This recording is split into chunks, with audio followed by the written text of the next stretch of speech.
In workbooks with lots of data, when I'm looking for something, I sometimes have trouble finding a specific word or phrase that I know is in there somewhere. The Find feature can help by searching the workbook for you. Just click Find and select on the ribbon. Then choose Find, and type the word or phrase you're looking for. When you're done, click Find Next in the dialog box. If the word or phrase is found, the cell containing it will be selected.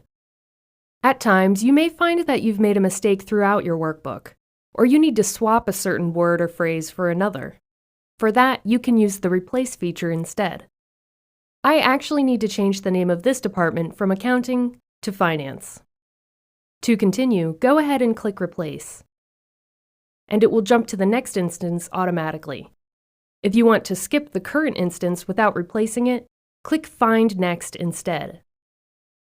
Alternatively, to replace every instance without having to review each one, click Replace All, and the entire workbook will be updated. When it comes to using Replace All, though, it's important to remember that it could find matches you didn't anticipate and might not want to actually change. Generally speaking, you don't want to use Replace All, because it doesn't give you the option of skipping anything you don't want to change. So you should only use this option if you're absolutely sure that it won't replace anything you didn't intend it to.